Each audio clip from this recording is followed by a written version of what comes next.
Everybody can give that permission for that. And I'm going to pin. Okay.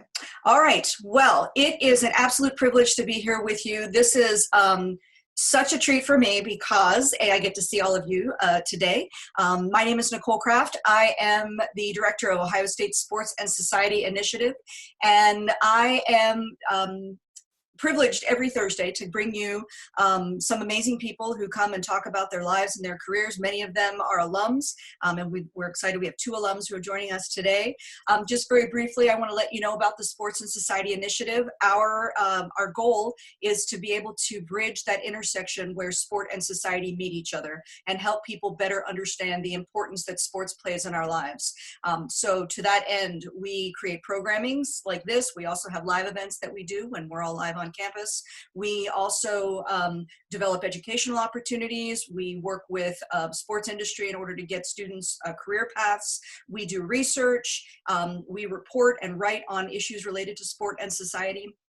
Every Thursday we meet here sometime between 3 and 5 o'clock. It depends on our speaker schedule, and we talk to people who are leaders in their industry and who want to come and kind of reflect on how they took their path to get from, most of the time, thankfully, from Ohio State to some place that maybe the rest of us would want to be. And I know that I am sitting in this spot right now looking at my dear friend Ella, who I taught as an undergraduate, and now she works for the Philadelphia Eagles. So I am thrilled that I can bring her to you. So Ella, it is such an honor to welcome you back to Ohio State.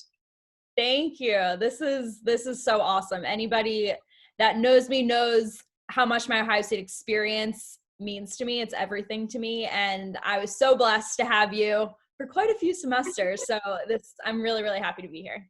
And please know that the chat is open on the right-hand side where you will be able to send messages to me and I will ask them of Ella. So we encourage you to send your questions in and we're happy to ask them. But I do want to just start, Ella, I have to start with this. So the NFL draft was held for the first time remotely. Did you watch it and what did you think that experience was like? Oh yeah, I was locked in 3 straight days. I thought it was really well done. You know, I think going into it, we were kind of wondering, what is this going to be like? Is this going to be awkward? I mean, Roger Goodell's in his basement. You know, we didn't really know what to expect. I thought it went really well. On day 2, I looked at my dad halfway through and I said, this doesn't feel that weird. Like, I think that's how smooth it kind of ran. I liked how you could see inside of these players' living rooms, and it was very personable and relatable. Like, you could see them reacting in real time to such a huge moment in their lives. I thought it was really well done. I thought, you know, it was very smooth. It could have went off the rails and it didn't. And I enjoyed it. I was amazed. There were a couple of things that amazed me. One, I'm curious if you did watch the draft. Give us a little hands up if you can tell. There's a little reaction button in the bottom right-hand corner of your Zoom screen, and you should be able to give us a little thumbs up. So if you watch the draft, give us a little thumbs up so we can see that you did that. So the things that struck me, one was Cliff Kingsbury's house in Arizona, which I swear looked like it was the house in Parasite. And then I thought that, you know, Roger Goodell allowing people to boo him was one of the greatest experiences I've seen in football. It's the tale's old as time. If you're going to boo him in real life, you have to boo him virtually, right? No question. So, you know, the question for me is, and I'm sure other students that are on here and certainly some of our alums, how do you get from Ohio State to the Eagles? Yeah, so it's been quite a journey the past 3 years. I graduated in 2017, so it hasn't been that long. Right out of school, my first job was in Major League Soccer. I worked as the team reporter for the New England Revolution in Boston. So I graduated on a Sunday, and 4 days later, I was living in Boston. So it was quite a transition. I'm from Philadelphia, so made a pit stop at home on my way back from Columbus, kind of unpacked, threw some things in suitcases, and drove to Boston. And jumped right into it. So I spent a season with the Revs, and then in the midst of all that, I could still kind of freelance, and I worked for BTN as a student at Ohio State, and that kind of carried it over into my professional career as well. So I did some freelance work for them while I was covering the Revs. From there, I moved to Chicago for a year and just freelance the whole way through, which is a grind. Freelancing can be tough, but can be rewarding as well, if you just keep working through it. And then from Chicago, I actually moved back home to Philly, and I'm with the Eagles now. So it's been a lot of ups and downs. As anyone who works in sports, no matter what your job in sports is, there's no straight path. There's really no path at all. You create your own, and you learn that as you go. Some days are harder than others, but I always just remind myself, why am I doing this? You know, how much do you love this? And that's kind of what fuels the drive to keep going. What do you do exactly? Describe for us exactly what your job is. So right now with the Eagles, well, the past season I spent kind of covering the Eagles off the field. So anything they did in the community, things that went on at the complex, a lot of work with the Eagles Autism Foundation, things of that nature. So that was kind of my way to get in and just work and build a reel and show my passion, obviously, for the Eagles and for what I do as a whole.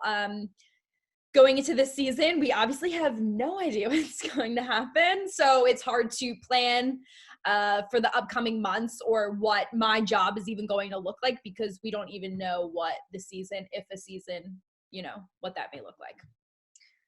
So Nathan has a question for us. He's asking, as someone who worked as a student, how did you get employers to start viewing you as a professional rather than a student? Oh, that's a hard question. So I worked, like I said, for BTN Student U, which if you are a student at Ohio State and want to work in sports, I highly, highly, highly, highly recommend. That is a must-do thing. And that, I think, helped my reel look professional, not as a student, because they were very professional broadcasts. Sure, we were a bunch of students like learning on the fly. But I was holding a BTN mic, and, you know, they were clean cuts to me and great talk back to announcers and beautiful lower thirds and all the things that you need for a reel to look professional. But another thing that I think really, really enhanced my reel and on paper was the internship I had with WBNS 10 TV. So I think maybe your junior year, you need to start piling up those internship credits. So I just applied to every local station in Columbus, every team, anything. I just applied. I had an interview at 10 TV. I walked in for the interview and walked out with my schedule. It's like not what I expected or how I thought that was going to go down. But it also helps in an interview like that. Like when you go for an internship interview, how do you prove you have experience, right? You're going there to gain experience. But I always had the Student U experience to show for, which I think paid off in that interview. So I was scheduled to do one semester with WBNS, and I ended up staying for a year.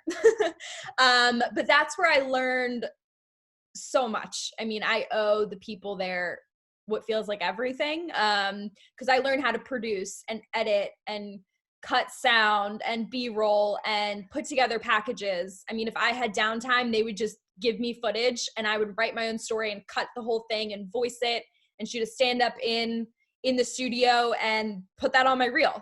So it's those experiences that I think prove to people viewing my reel my level of professionalism. John Lowe is writing in and wants to know what you hope to do in your next job. What do you want to do ultimately? And what is your dream job? So if you asked me when I first got to Ohio State, which I was a transfer student, I transferred my sophomore year. When I first got there, I'd probably say, I want to be on College Game Day, right? That's such a huge dream for so many people. But once you get in the business and you develop skills you didn't know you had, or you're given opportunities that kind of open your mind to other possibilities, the dream changes in the sense of, wow, I'm open to so many things because I can see what I'm capable of, or there are things I didn't even know were available to me. So when I worked with the Revs, we started a live pregame show. Never in a million years would I think I would enjoy doing a show, hosting a show. I loved it. Like, live shows and hosting is now such a passion of mine that I would have never, when you're inexperienced, you don't know, I pigeonhole myself as a sideline reporter, right? And I love doing that, but there's so many other things that I'm capable of and would love to do in my career. So it's hard to say what would I love to do next? I mean, sideline is like my first love and what I always will love to do, but there's something about a show atmosphere and kind of the feeling when you're just in it.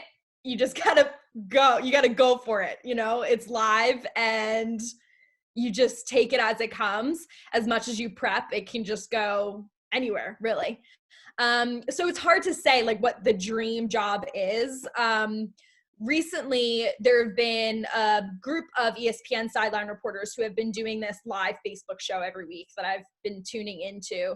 And they talk about a whole wide variety of things. But one week, Allison Williams, one of the sideline reporters, said to be flexible in your path, but hard set on your destination.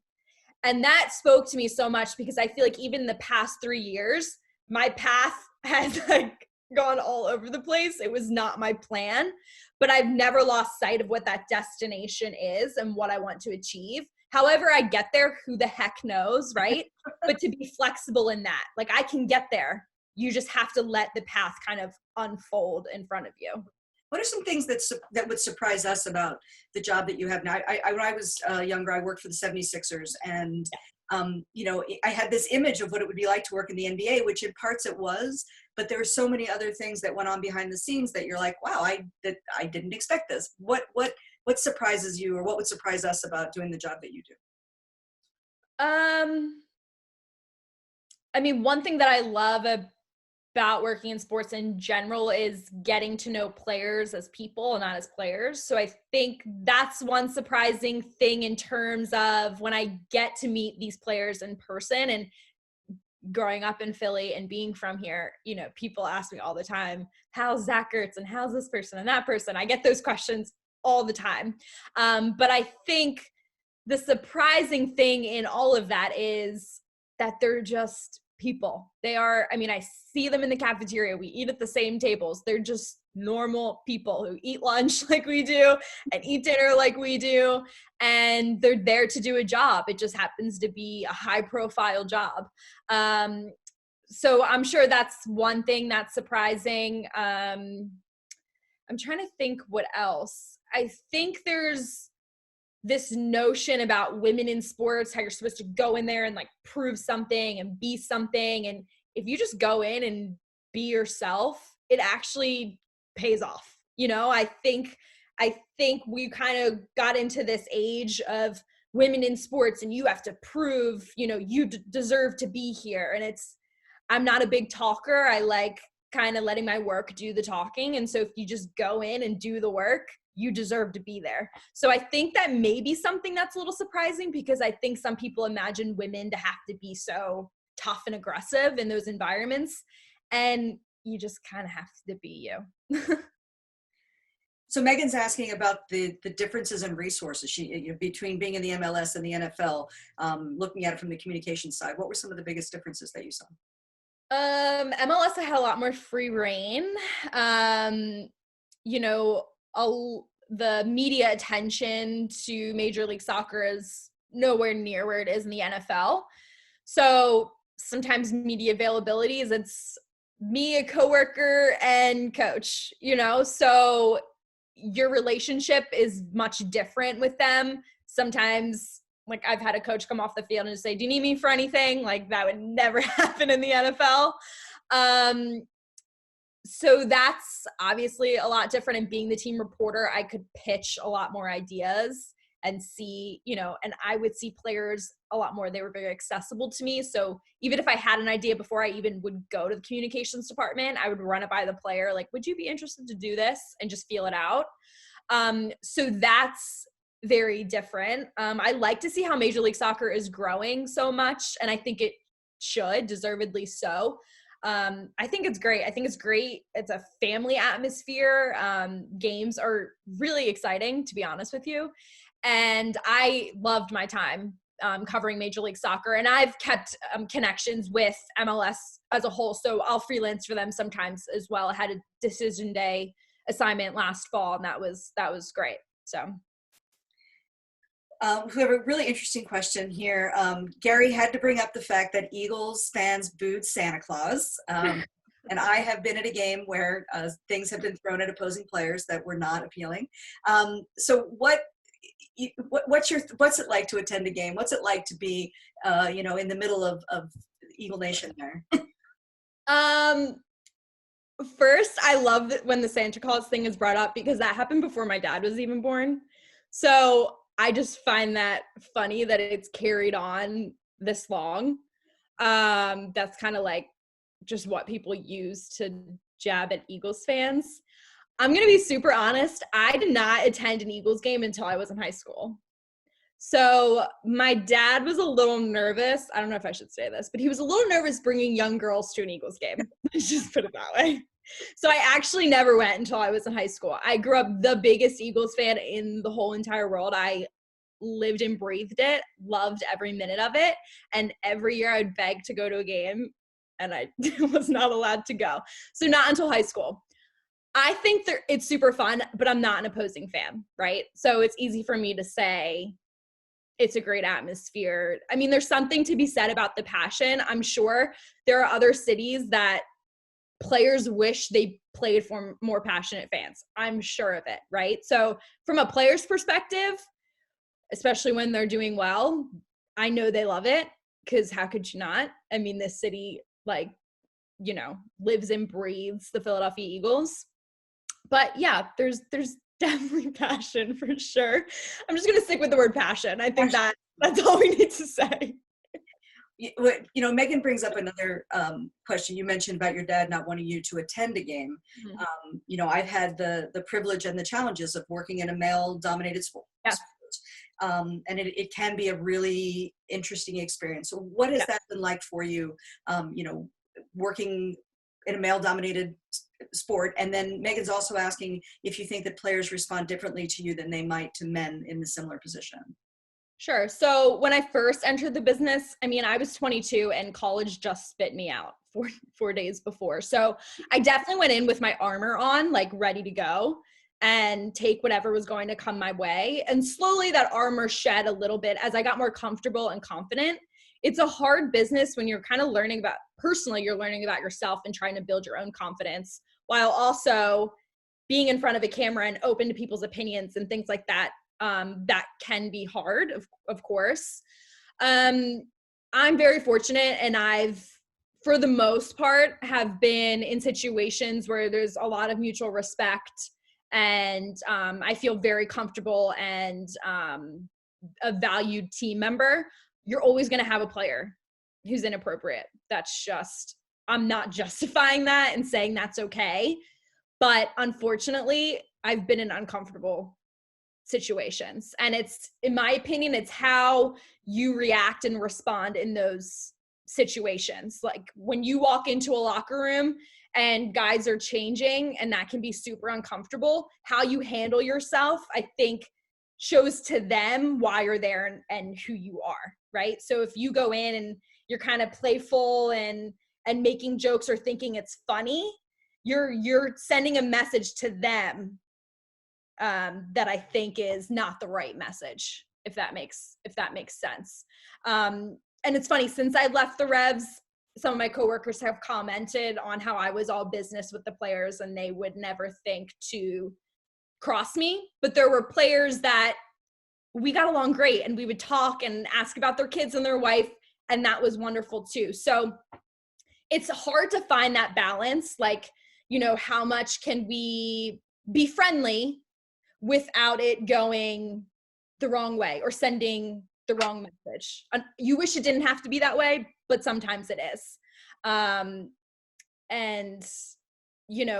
obviously dealing with people on the internet and a lot of the work I do is digital. So a video goes up and immediately I can see, I try not to read, but sometimes I read things that are said. And yeah, it kind of stinks, but I realize that is unfortunately part of the territory. And things are said to me that would not be said to a man. And that's one of the things, we talked about that in our classes about, how women dress on the sidelines, and, kind of this whole persona that has been adopted in the past that, certain women have broken down. We see, the most, I mean, Maria Taylor and people like that, who I think have really established boundaries that, this is a professional level of engagement. And, I'm not here. And, of course, Doris Burke is extraordinary at what she does. And we're seeing a lot, I think, more of a leveling the playing field than we did before when it comes to women covering male sports. We have a lot of people, though, that are wondering about what it's like covering the Eagles versus covering the Buckeyes, because there's a lot of fanaticism on both sides of that. Yeah, college and the NFL is just totally different in general. The NFL is such a business, right? There's just a different vibe about college football Saturday on a campus and an NFL Sunday. It's just, Sunday feels like you're putting on your suit and tie, and Saturday is just unbelievable fun. So there's that aspect of it. Obviously, I'm so thankful to have covered the Ohio State Buckeyes, because it did prepare me for an environment like the NFL, because I came from a big football program, which most of the time is business, even though they're college athletes, it's still a business. And I think that really prepared me for the professionalism of the NFL. But there's nothing like a college football Saturday. Let's be honest. Be honest. What does your typical workday look like during the season? Walk us through kind of how your day goes. Yeah, so every day is totally different, and it depends what we have going on. So every Monday is called Community Monday. So that's the players' day off, and that's when they'll hold a community event, whether that be something that happens at the NovaCare complex or something taken off of facility grounds. That's one of the most rewarding parts, I think, of what I've done so far, is seeing these guys in the community doing something they volunteered to do. They're not, they're obviously sent the information, here's the day, time, let us know if you can be there. But that's on them if they want to come or not. And then you see them show up and they're all in.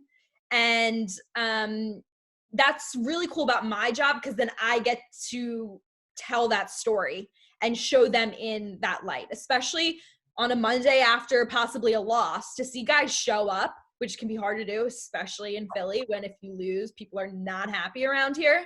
I think that says a lot about who they are. Injured guys, they showed up a lot on Community Mondays, which I think is also hard to do, because people are going to ask, when are you getting back on the field? So Monday, a lot of that was dedicated to Community Monday coverage, prepping for that, because I produce all the videos too. So I'll work with whoever shot the video to kind of write out how I want it to look, the flow, I voice it, all that kind of stuff. We also have a high school football program, which is huge in the NFL. Every team features a high school football matchup every week. And then it's huge for the programs, because if they win, they get a money reward, which for a lot of these schools can change their program altogether. So I'd host like a preview show. I'd go to the high school, put together that whole show, do a highlight show the next week. So a lot of that. And then anything a player does off the field. So Zach Ertz, as a lot of people know, is very, very involved in the community. So if he's at an event, we'll be there covering that on the ground, and then put together a video. So it totally depends the week, what needs to be done, deadlines. With digital media, it never ends, right? So anything can happen at any time. It's not a 9 to 5. It's not, oh, we have a show at 6. Like, things can go out whenever, basically. So it's around the clock, but I love it. So Linda's asking about your thoughts on name, image, and likeness. So now we had this big decision yesterday from the NCAA. Lot of questions still to come, but what do you think about it in general? I feel like it was probably moving in this direction. I don't know how much longer this battle can go on. There's just a lot of questions surrounding it, right? Because how does Justin Fields and a gymnast at Ohio State, I think you're going to run into inequality issues, right? And that's where I have a lot of questions, because Justin Fields can make a ton of money, right? Doing this. But when you get into even Justin Fields versus a fourth string linebacker, you know, that's where I guess there's questions. But is it deserved? Sure. I mean, that's a whole other, I think, debate. But once all that gets figured out, I think it could open the door to other issues. I'm for it. I'm not against it by any means. I just think there's so much that goes into it and that needs to be hashed out. So have you ever accidentally worn a Buckeye logo or on purpose to an Eagles game? I'm sure I wore like a thermal underneath. Do you know what's really funny though? When I started working for the Eagles, I forgot that like I can wear blue. Like in my head, even like on a normal, like if I'm going to the gym and I put something blue on, I take a second, like, wait, am I allowed to do this? Like it's so ingrained in my head. But even the Eagles, I mean, then you're in like Cowboys blue. So I just kind of just stay away from the color altogether. But yeah, that is pretty funny. But they don't kick you out of practice for it as Urban. No. You have done. But I took Urban Meyer's coaching class my senior year.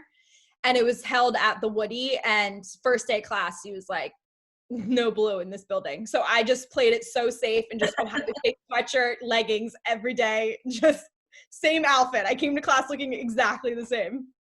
What was your best experience covering Ohio State football? What's the thing that really resonated with you? When I was the beat writer for women's soccer. So for the Lantern class, if whoever is a student here knows the Lantern class very well. You know, we got an email in the summer, here are the beats, pick one. And I was like, what's a beat? Like I had no idea what was going on. I didn't know how to cover a team. I didn't know what this was going to look like. I thought the Lantern class, like I was going to write a few articles for the Lantern. I did not understand what all of this meant. So I was assigned women's soccer. I didn't know what to do. I didn't know how to go to practice. But once I got in my groove and figured out what needed to be done, how you preview a game, how you write a feature or even look for a feature, how you write a recap, cover a game. I mean, I learned so much in those 4 months, and I just think of who I was before the class and I didn't know what a beat meant.